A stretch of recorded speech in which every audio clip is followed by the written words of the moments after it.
इसके बाद मैं इस शेर के साथ अलहाद बैरिस्टर असदुद्दीन ओवैसी साहब को दावत सजूल देने जा रहा हूं। जुल्म के खिलाफ आवाज हक है ओवैसी, जुल्म के खिलाफ आवाज हक है ओवैसी। तुम सियासत में अभी बच्चे हो, सियासत का सरताज है ओवैसी। तुम्हारी सियासत चलती है नेताओं के भरोसे, तुम्हारी सियासत चलती है नेताओं के भरोसे। खौफ खुदा के साथ चलता है ओवैसी। दजल फरेब मक्कारी के तरफदार है तुम सारे, दजल फरेब मक्कारी के तरफदार हो तुम सारे। दियानतदारी के साथ मुल्क का वफादार हो ओवैसी। मेरे कायद की शेरवानी तुम्हें बड़ा परेशान करती है, मेरे कायद की शेरवानी तुम्हें बड़े परेशान करती है। ऐवानों में हर जालिम का जवाब है ओवैसी। हमें तादाद में कम समझ के तुम डराते हो तलवारों से, हमें तादाद में कम समझ के तुम डराते हो तलवारों से। अकेला हजारों की तादाद में कलम के हथियार से भारी है ओवैसी। जनाब अलहाद बैरिस्टर असदुद्दीन ओवैसी साहब।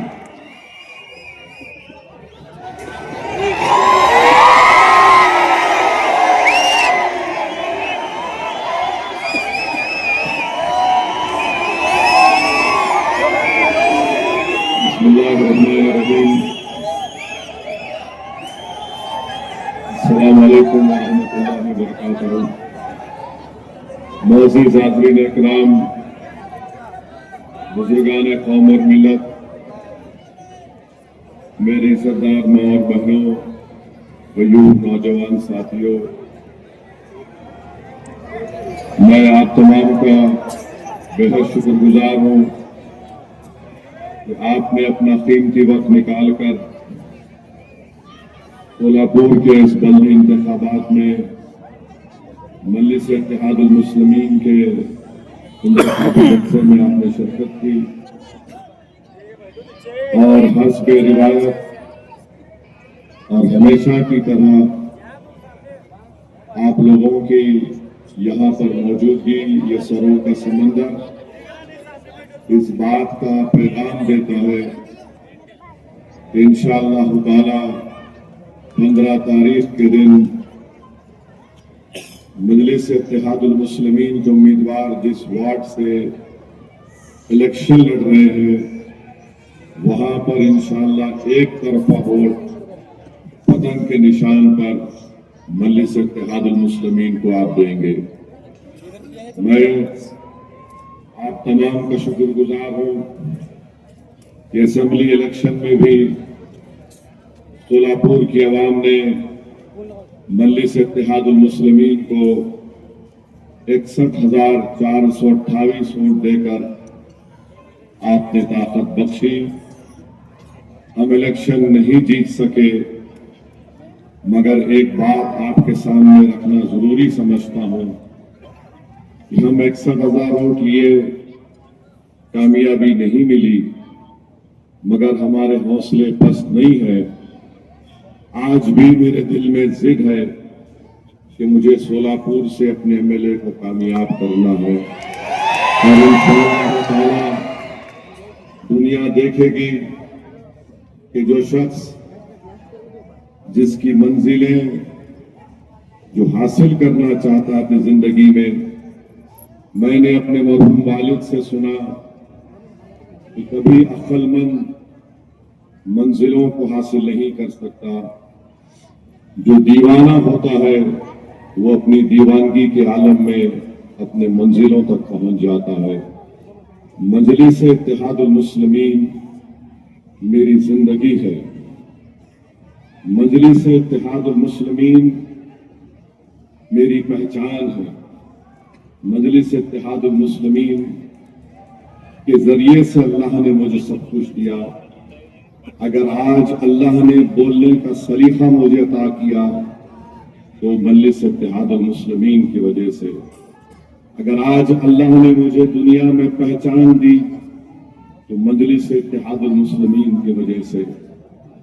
अगर आज आप इस दीवाने को सुनने के लिए आते हैं तो इसमें मेरा कोई रोल नहीं, सिर्फ मेरे रब्बे कायनात का करम है और मेरी जमात मजलिस इत्तेहादुल मुस्लिमीन के तुफैल की वजह से मैंने ये सब कुछ किया, मगर आपको यकीन दिला रहा हूं कि मेरी जिद है इंशाअल्लाह ताला, और महातब हम मिलकर पूरी कोशिश करेंगे कि दोबारा 29 में जब असेंबली का इलेक्शन होगा, यहां से मजलिस का एमएलए हम मुंतखब करा कर ही चैन से बैठेंगे इंशाअल्लाह ताला।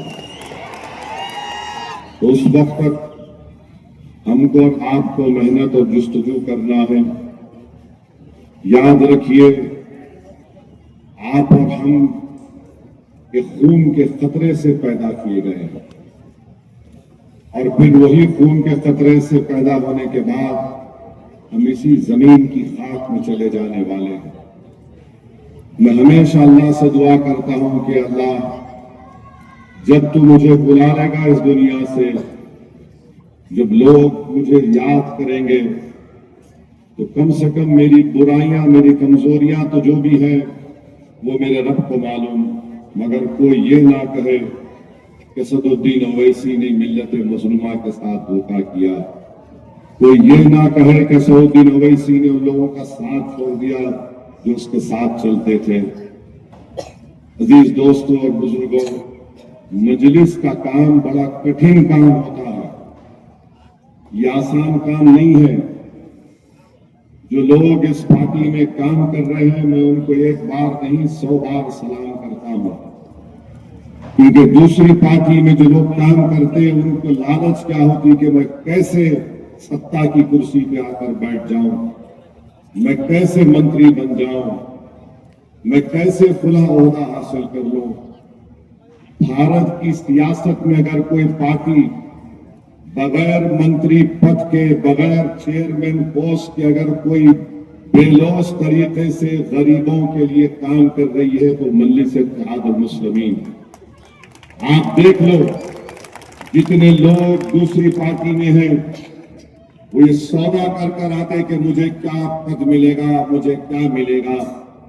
मेरे भाई, मैं हमेशा कहता हूं कि किसी शायर ने अच्छा कहा था कि हमारी फकीरी में शाही है जो बादशाहों के पास या उनके शाहों के पास शाही नहीं होगी।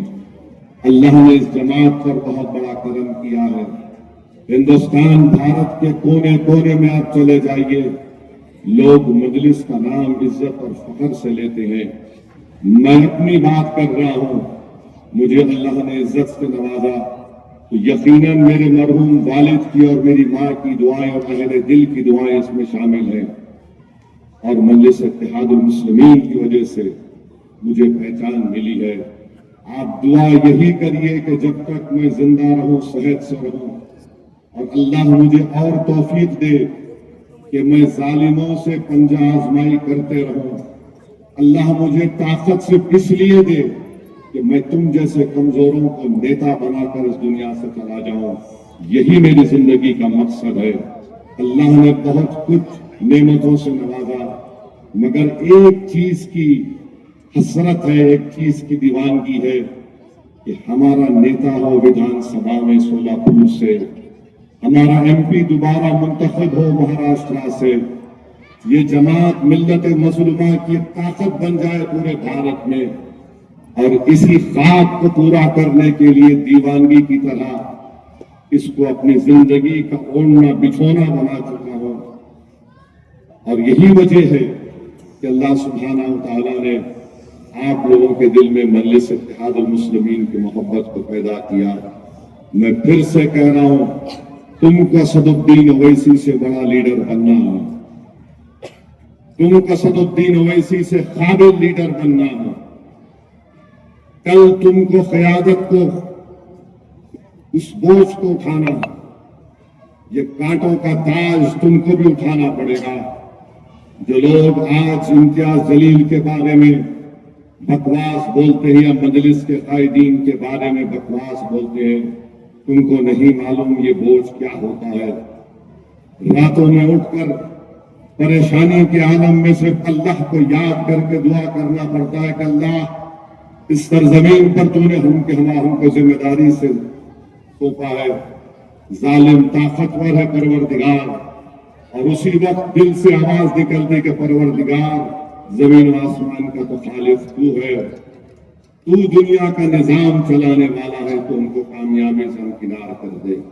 मुझे यकीन है कि इंशाअल्लाह ताला सोलापुर के इस बल्दी इंतखाबात में एक तारीख साज कामयाबी से हमारे उम्मीदवार हमकिनार होंगे इंशाअल्लाह। मेरे अजीज दोस्तों और बुजुर्गों, तुम मजलिस हो, मैं मजलिस नहीं हूं, आप मजलिस है। एक फर्द मजलिस नहीं हो सकता, सदुद्दीन ओवैसी नहीं है, आप मजलिस है। आप है तो मजलिस इत्तेहाद अल मुस्लिमीन है, इसीलिए मेरे से ज्यादा जिम्मेदारी आपकी है। मैं इस जमात को ये पैगाम, मेरी जिंदगी का मकसद यही है कि जमात में ये जो लीडरशिप का कभी फुकदान पैदा ना हो। इसीलिए नौजवानों से अपील कर रहा हूं कि आगे बढ़ो। मैं यहां बैठकर तमाम हमारे उम्मीदवारों की तकारीर को सुन रहा था और अल्लाह से दुआ कर रहा था कि अल्हम्दुलिल्लाह हमने जिनको अपना उम्मीदवार बनाया उनमें ना सिर्फ बोलने की सलाहियत है, बल्कि उनमें कॉन्फिडेंस है और उनमें एक जज्बा है कि वो कुछ काम करेंगे। मैं नांदेड़ में हमारे अराकी ने उन उम्मीदवारों को सुनकर आया, अल्लाह का शुक्र अदा किया। पहले जलसे का आगाज मुंबई से, गोवंडी से किया। वहां पर हमारे 8 उम्मीदवारों में 4 टीचर शामिल हैं, MA कर रहे हैं, कोई PhD कर रहे हैं। ये तब्दीली मजलिस इत्तेहाद अल मुस्लिमीन ने पैदा की। इंशाअल्लाह ताला जिस सिमत के हम जा रहे हैं महाराष्ट्र में, इम्तियाज जलील की क़यादत में, इंशाअल्लाह ताला मुझे यकीन है कि अल्लाह हमको और कामयाबियों से हमकिनार करेगा। अगर कोई घर में नाराज बैठा है, उसकी नाराजगी दुरुस्त है, मैं उसके घर तक जाकर दस्तक देने को तैयार हूं। इसमें मेरा कोई, याद रखिए, मेरा कोई इसमें अना नहीं है, मेरी कोई अना नहीं है इसमें।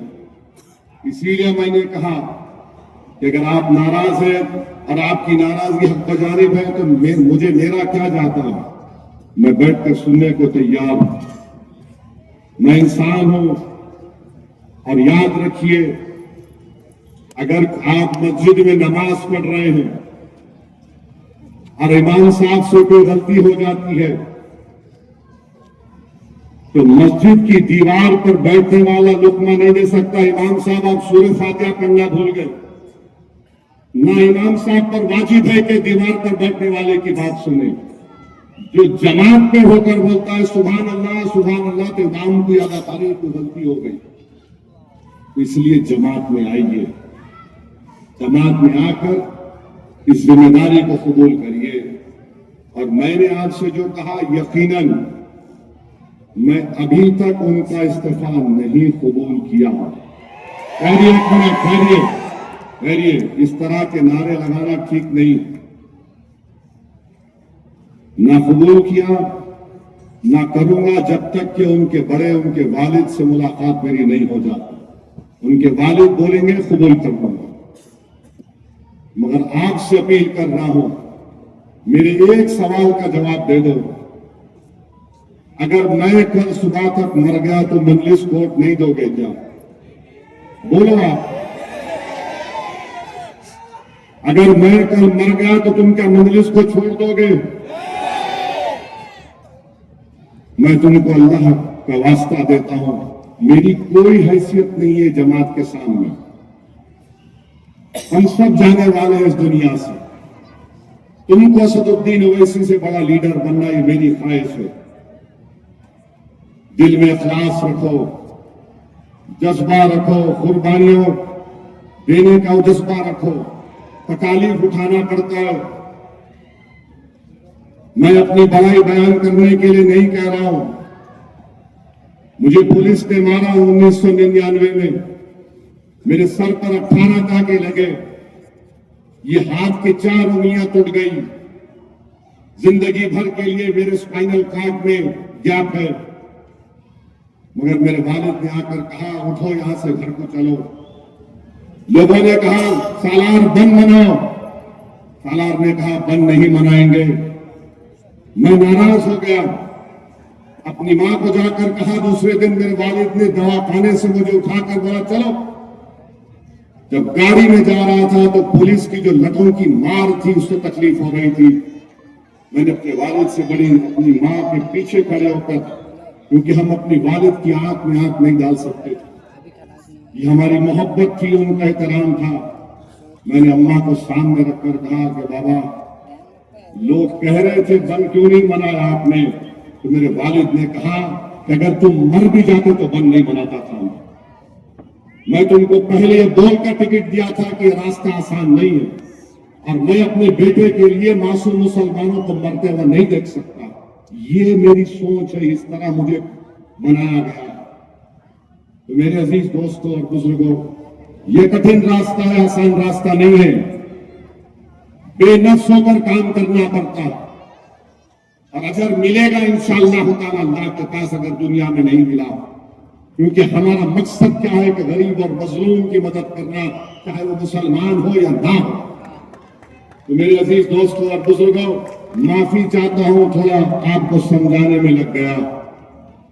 हमारे डाइस पर बैठे हुए लोग हैं, अजहर हनकरी साहब, गाजी जहांगीरदार साहब, वाहिद मंडाला साहब, शौकत पठान, इलियास शेख, हाजी तौफीक, नूर साहब, फिरदौस पटेल, नासिर मंगलेरी, हाफिज इमरान खान पठान, हारिस कुरैशी, नदीम डोंगत, अज्जू भाई शेख, सिराज शेख, अजहर जागीरदार, अनीसा मुगल, सकीन कोलते, जुबैर मिस्री, शोभा भाई, बाबा अडेवाले और शोएब चौधरी, खादर भागनगरी, सादिक निजाफ, सद्दाम नायकवाड़ी, मुबीर, सोहेल पठान, आसिया शेख, इरफान शेख, मुसरीन मिंदरगी, अजहर कुर्दू, बशीर बोन, इमरान हवलदार, ये तमाम जिम्मेदार है। अल्लाह इन सबको नेक बनाए, और ताकि वो मजलिस की कामयाबी के लिए और मेहनत करें।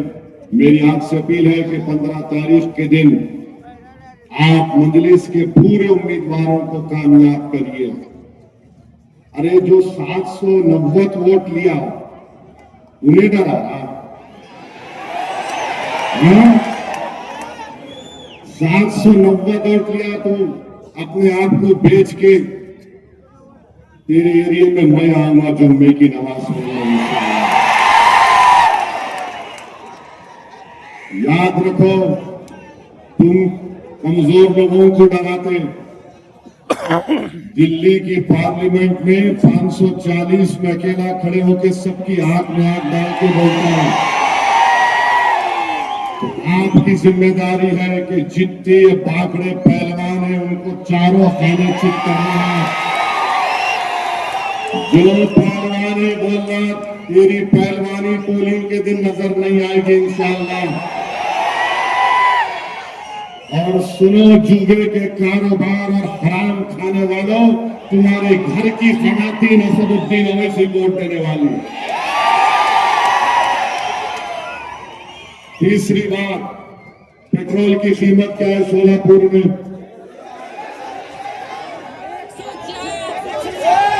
क्या कीमत है? 104। किसकी सरकार है? फडणवीस, शिंदे और अजीत पवार। गुजरात में 94 रुपए लीटर पेट्रोल है। गुजरात में 94 रुपीज, सोलापुर में 104। अरे अजीत पवार, जरा पेट्रोल तो कम करा ले। देवेंद्र फडणवीस, पेट्रोल तो कम करो। गुजरात में 94 रुपये और सोलापुर में 104 रुपये। किसकी सेटिंग हो रही है? यहां पर जनता की सेटिंग हो रही है।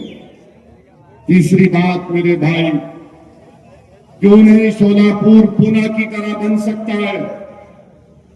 करीब 1300 करोड़ रुपए का बजट है बल्दिया का, म्युनिसिपल कॉर्पोरेशन सोलापुर का। रेवेन्यू इनका कम से कम 700 करोड़ रुपए। 15 साल से बीजेपी है।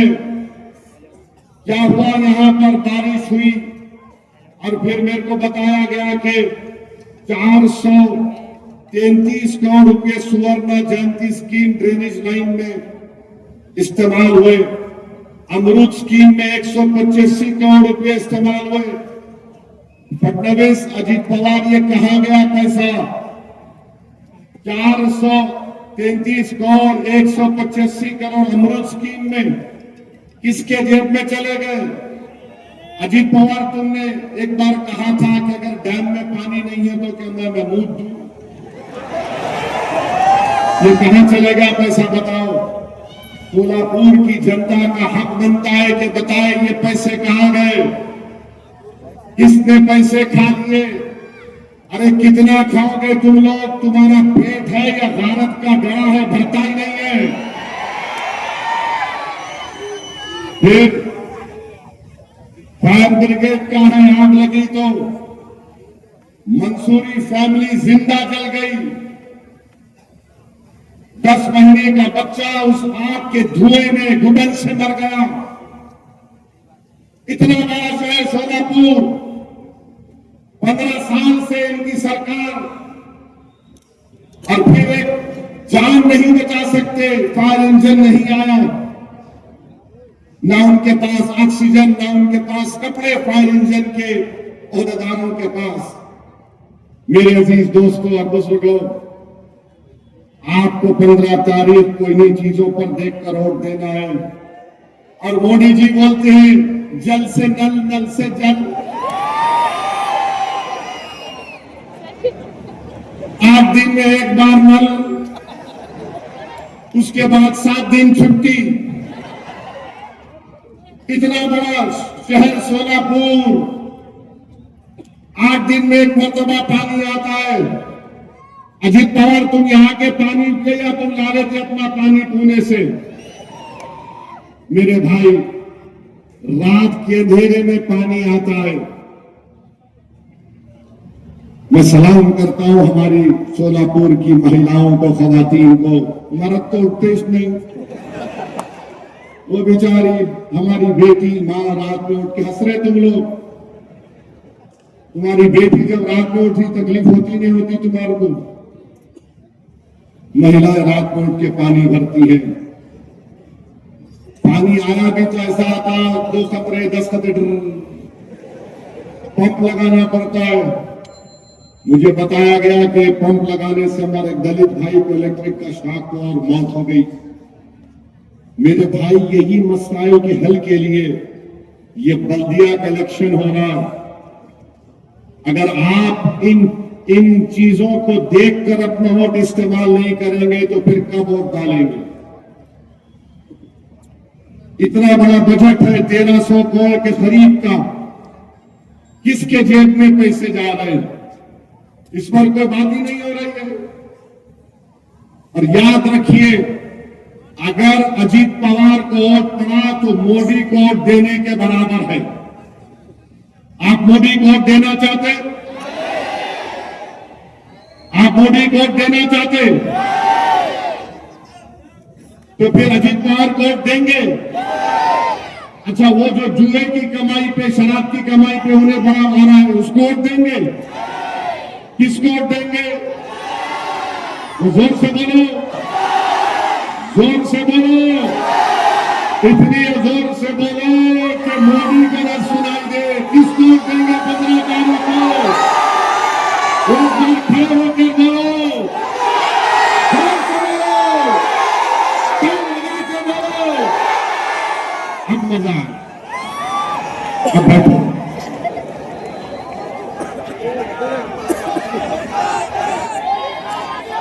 शेर आ गया भाईडो, तुम्हारे को शेर बनना है अभी। और फिर यहां पर बाबा साहब सर्वदे को मार दिया गया। क्यों मार दिया गया? क्योंकि वो इलेक्शन से नहीं हटना चाह रहा था। आप बताइए, किसी की जान ली जा सकती है क्या? इसको मार दिया गया। और मोदी क्या बोलते, देवेंद्र फडणवीस क्या बोलते? ट्रिपल इंजन की सरकार। कौन सा इंजन है नहीं मालूम मेरे को। ऐसा इंजन है कि पानी नहीं आता सोलापुर में।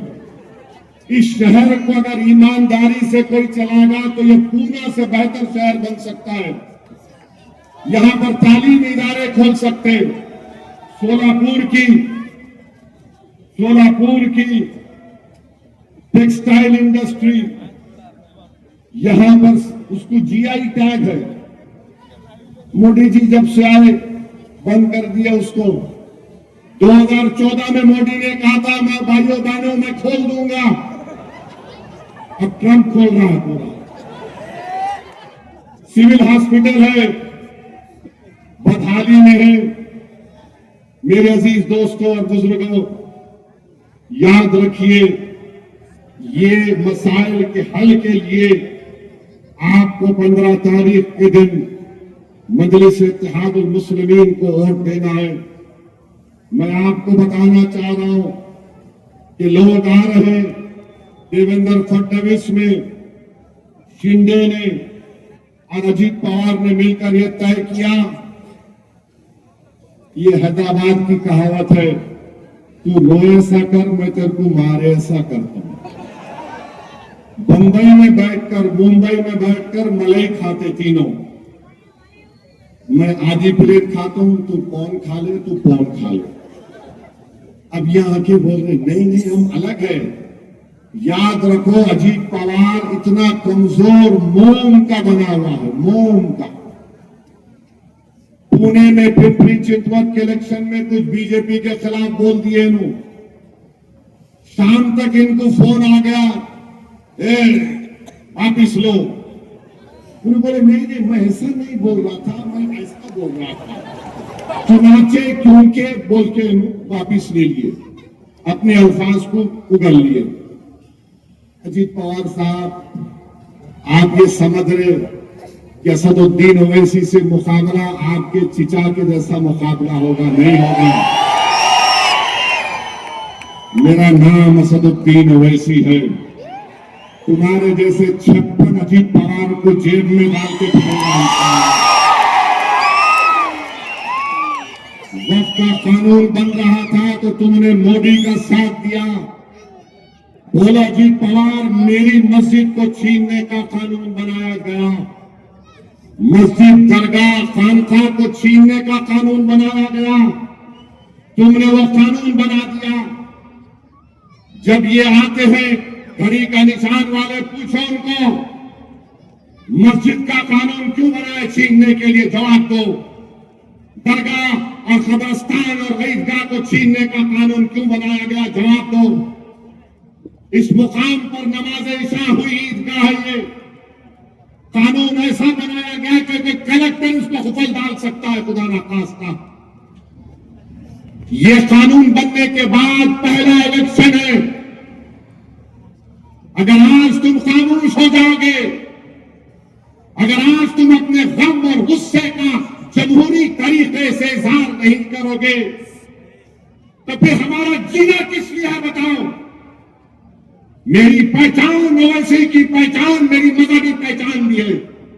भारत का संविधान क्या कहता है, फ्रीडम ऑफ रिलीजन, आर्टिकल 26 क्या कहता है, बाबा साहब का बना हुआ प्रियम्बल क्या कहता है, liberty of thought, faith and expression. बताओ फिर ये कैसा कानून बना दिया गया जिसको तीनों मिलकर सपोर्ट किए। ये फैसला आपको करना है मेरे भाई। मैं गुनाहगार हूं।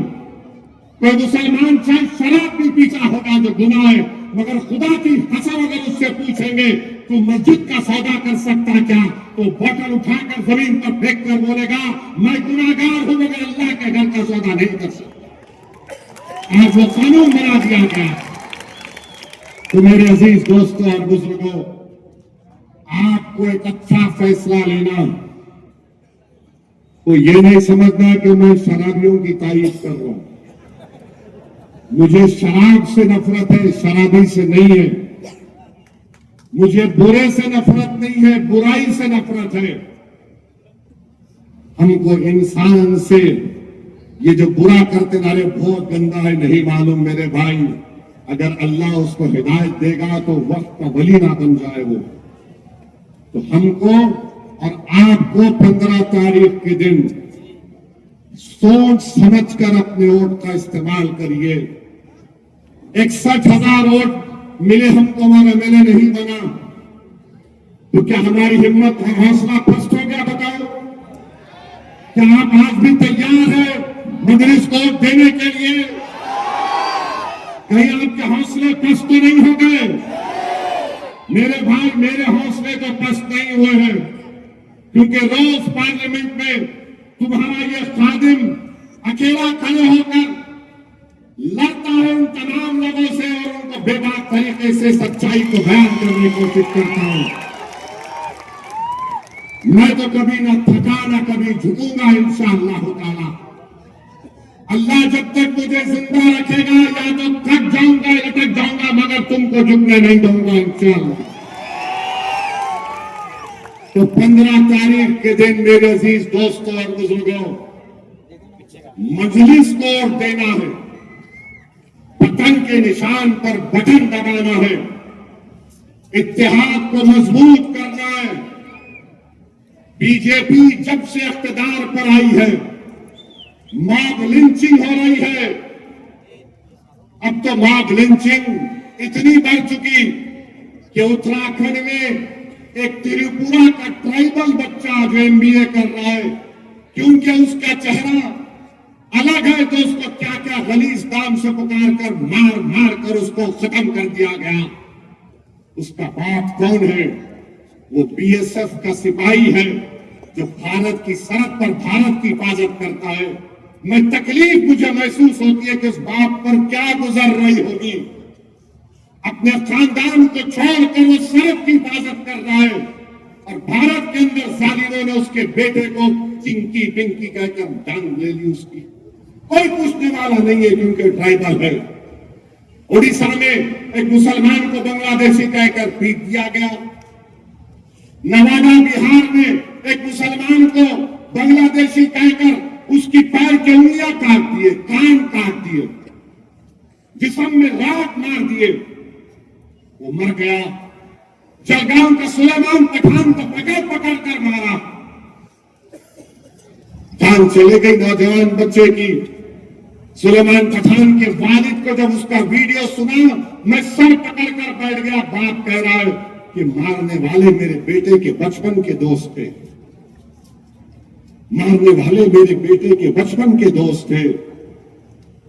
और बाप ने कहा कि अब मैं उस गांव में नहीं रह सकता जहां पर मेरी 5 पीढ़ियां गांव में रही है। अब मैं इस गांव को छोड़कर चला गया। क्या अजीत पवार कुछ बोले? क्या कोई कुछ बोला? मेरे भाई क्या बोलते, कानून अपना काम करेगा। अरे तुम क्यों बैठे हैं कुर्सी पर? तुम कुछ तो बोल सकते थे ना। अरे क्यों कर रहे हैं लोग? मुंबई में डी मार्केट में अभी 2 दिन कल या कल का वाकया के हमारी बहन बुरखा में है, तो एक कस्टमर उसको देखकर हमारी बहन के तनकीद कर रहा है। उसका शौहर कह रहा है तू बाहर निकल तेरा रेप करता हूं। क्या हम ये इस देश है ये? अरे सियासत करो मगर याद रखो, जो ख्वाब हमारे बुजुर्गों ने इस देश के लिए देखा था अंग्रेजों की गुलामी से छुड़ाने के बाद, अगर आप दलितों को, आदिवासियों को, मुसलमानों को इतना दबाएंगे तो फिर क्या होगा? इन इख्तिदार की कुर्सियों पर बैठने वालों को सोचना पड़ेगा। नहीं हम वही करेंगे, हम खुदा करेंगे। अरे तुम कुछ भी नहीं कर सकते। तुम क्या कर सकते हम जानते हैं। तुमने मस्जिद छीनने का कानून बनाया।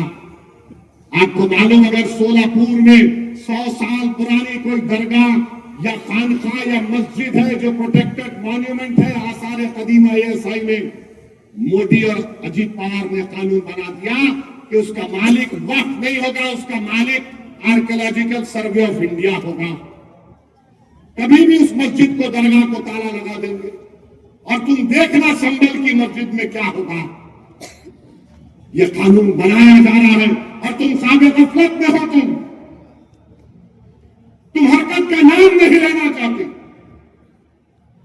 कब उठोगे मेरे भाई?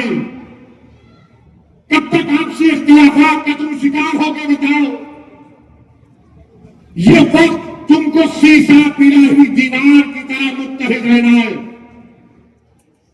और जब मौर्य तारीख लिखेगा 2014 से अब तक, तो मौर्य लिखेगा कि एक कौम थी जिसके जियालों ने, बुजुर्गों ने अपना सब कुछ टूटता हुआ देखा मगर झुके नहीं, लड़ते रहे अपने हक के लिए संविधान के मुताबिक। ये काम आपको करना है। मैं ये नहीं कह रहा हूं कि तुम तशद्दुद करो खुदा ना खास्ता, मैं ये कह रहा हूं कि अपनी सियासी ताकत को मनवाओ, चाहे वो सरपंच हो, जिला परिषद हो, सोलापुर का इलेक्शन हो, विधानसभा हो, पार्लियामेंट का इलेक्शन हो। कब तक आप धोखे में रहेंगे कांग्रेस के सेकुलरिज्म। भारत की पार्लियामेंट में वंदे मातरम के 100 साल के मुकम्मल होने की बहस सुनो। मैं तुमको गुजारिश करता हूं नौजवानों, तुम बेकार की चीजें सेल फोन पे देखते, उस बहस में मेरी तकरीर सुनो 9 मिनट की। तुम सुनो कांग्रेस के लोगों ने क्या कहा, तुम सुनो अजीत पवार के एक एमपी ने क्या तकरीर की, शिंदे के एमपी ने क्या तकरीर की, बीजेपी के एमपी ने क्या तकरीर की, समाजवादी पार्टी के एमपी ने क्या तकरीर की। मुझे बताओ यहां पर जितने लोग हैं, तुम अल्लाह से हट के किसी की इबादत कर सकते? हाथ उठाकर बोलो, तुम अल्लाह की इबादत करते नहीं करते? आज वहां पर क्या बोला जा रहा था? जब हमारी बारी आई तो सब बैठे थे। बीजेपी के एक एमपी है, मुझे अच्छी तरह जानते, मेरे को आके बोले, ओवैसी मैं तुम्हारी बात सुनने को बेचैन हूं। मैंने कहा मैं भी बेचैन हूं बोलने के लिए। मैं इन तमाम पर भारी पड़ूंगा और बताऊंगा संविधान के जरिए के तमाम भारत की जनता को झूठ बोल रहे हैं। भारत का संविधान शुरू होता है वी द पीपल के नाम से। ये बाबा साहेब अम्बेडकर ने लिखा। भारत का संविधान अपने प्रियम्बल में लिखता है liberty of thought, expression, belief, faith and worship. मैंने पार्लियामेंट में खड़े होकर कहा कि जब 24 जनवरी 1950 को पार्लियामेंट में हम संविधान दे रहे थे तो उसमें मेंबर ऑफ पार्लियामेंट उस वक्त थे जिन्होंने कहा था कि वंदे मातरम से शुरू करो। पहले वोट हुआ, हार गए। किसी ने कहा खुदा भगवान के नाम से शुरू करो, वोट हुआ, हार गए। मैंने कहा आर्टिकल 25 किस लिए है? फ्रीडम ऑफ रिलीजन है। मैंने उनसे कहा कि अगर आप इस देश को कह रहे हैं कि खुदा है तो फिर अल्लामा फजल खैराबादी को आप क्या कहेंगे जिन्होंने काला पानी की सजा इसलिए काटी क्योंकि जिहाद का फतवा अंग्रेजों के खिलाफ दिया था? आप क्या बोलेंगे महमूद हसन हुसैन अहमद मंदी को? तुम क्या बोलोगे हजरत मोहम्मद को जो इनकलाब जिंदाबाद का नारा लगाया? तुम क्या बोलोगे जौहर बरदरान को? तुम क्या बोलोगे टीपू सुल्तान को जिसके हाथ में तलवार थी, खून गर्म था मगर अंग्रेजों के सामने झुका नहीं? तुम क्या बोलोगे उन लोगों को? इसी महाराष्ट्र के यूसुफ मेहर अली थे मुंबई के, गांधी से कहा कि गांधी जी अंग्रेजों के खिलाफ नारा दो, quit India, Simon go back. तुम क्या बोलोगे इन लोगों को? ये आज भी मेरा सवाल है। बीजेपी वाले पुकार के बोले देश में रहना है तो बोलना पड़ेगा। तो मैंने कहा सुनो, मैं अपनी माँ की कोख में अल्लाह की वजह से पैदा हुआ हूं, मगर मेरी माँ मेरी दुनिया की सबसे कीमती चीज है मेरे लिए, मगर मेरी माँ मेरे लिए अल्लाह नहीं है। मेरा अल्लाह जमीन आसमान का खालिक है। मैंने कहा कुरान में अल्लाह कह दिया इय्याका नअबुदु व इय्याका नस्तईन। एक मुस्लिम एमपी में हिम्मत क्यों नहीं पैदा हुई? बोलो। मेरा जुर्म सिर्फ यही है कि मैंने सच्चाई को बयान किया, इसलिए सब हमारे दुश्मन हैं। ये नहीं चाहते कि कोई तुम्हारी सच्चाई को बयान कर सके। मेरे अजीज दोस्तों और बुजुर्गों, सोलापुर, महाराष्ट्र, औरंगाबाद की मेरी आवाम, याद रखो तुमको सच्चाई को बयान करना है। बहुत वक्त गुजर गया, 70-75 साल हो गए। अब हम डिप्लोमेसी की लेवल जबान में नहीं बात करेंगे। अब हम बात करेंगे तो सच बात करेंगे। कड़वी नजर आएगी इनको, मगर बोलना पड़ेगा। देश से मोहब्बत अगर हमको है तो किसको होगी बताओ। हम जिंदा पैदा हुए तो इसी जमीन पर, हम अल्लाह के बारगाह में सजदा करते इसी अपनी पेशानी को इसी जमीन पर लगाते, हम मरते हैं तो इसी जमीन के अंदर चले जाते हैं। ये भारत के कब्रिस्तान नहीं है, ये हमारे वफादारियों की निशानियां हैं। मेरे अजीज दोस्तों और बुजुर्गों, नौजवानों, ये लड़ाई तुम्हारी है, मेरी नहीं है। नहीं मालूम कि कब हम और आप चले जाएंगे, मगर नौजवानों, मुस्तकबिल तुम्हारा हो, तुम्हारा मुस्तकबिल अच्छा हो। बुजुर्गों, ये लड़ाई हम बच्चों की लड़ रहे हैं ताकि कोई सुलेमान शेख की तरह, सुलेमान पठान की तरह ना मर जाए, कोई मोहसिन शेख की तरह ना मर जाए। आज कोई बात नहीं करता वो 11 लोगों को जो 19 साल की सजा काट कर आए। मुंबई के ट्रेन ब्लास्ट में 180 लोग भारत के नागरिक मारे गए। कोई नहीं बता सकता कि किसने मारा उनको। और वो 11 लोग 19 साल जेल में थे। एक तो अंसारी जेल में ही मर गया। मैं एक आदमी से मिला जो दारुसलाम में आकर मुझसे कहा, असद भाई, मैं जब गया था तो मेरी बेटी अपनी मां के गोद में थी, और जब निकला तो मेरी बेटी जवान हो गई। तो मेरे अजीज दोस्तों और बुजुर्गों, अपनी वोट का सही इस्तेमाल करो, ये अमानत है। 15 जनवरी के दिन पतंग के निशान पर बटन लगाइए। और मेरे को एक बात समझ में नहीं आ रही, ये बीजेपी वाले ट्रंप से क्यों डरते था? क्यों डरते था ट्रंप से? अगर कोई अमेरिका का सदर है, भारत का तो नहीं है, उन्हें बोल रहा मोदी मेरे को खुश करने के लिए, मोदी मेरे को खुश करने के लिए, he wanted to make me happy। अबे तू है कौन? अरे गोरी चमड़ी वाले, इस देश की जमीन को नहीं जानता। ये गयूर भारत की सरजमीन है, जो कभी भी अगर बाहर से कोई आंख दिखाया तो उसकी आंखें चीर ली हमने। और वो भारत के हमारे प्रधानमंत्री को बोल रहा है, अजीत पवार तुमको जरा गैरत नहीं पैदा हुई? शिंदे साहब आपको क्या हुआ? देवेंद्र फडणवीस आपको क्या हुआ? अरे बीजेपी को क्या हो गया? ट्रंप का नाम लेते कि कुछ नहीं, सन्नाटा। उन्हें बोले जा रहा।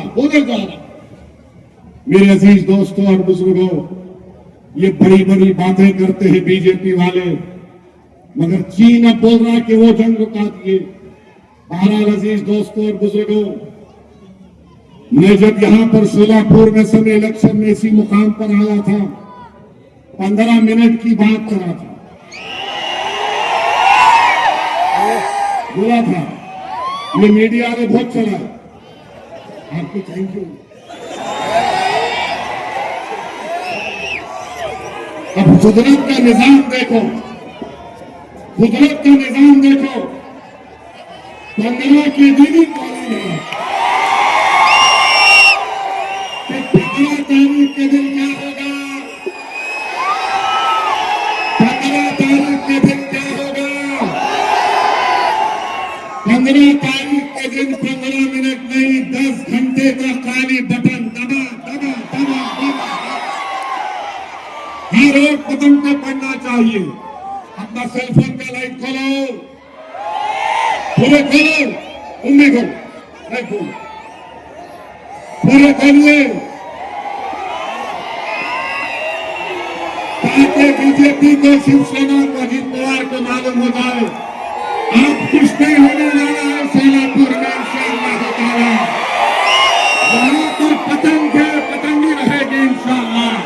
बगैर मेरे साथ नारा, नारे तकबीर, नारे तकबीर, मजलिस-ए-इत्तेहाद-उल-मुस्लिमीन, मजलिस-ए-इत्तेहाद-उल-मुस्लिमीन। सोलापुर की आवाम जिंदाबाद, सोलापुर की आवाम, सोलापुर की आवाम। 15 तारीख के दिन आपके हवाले मेरे भाई, सलाम अलैकुम।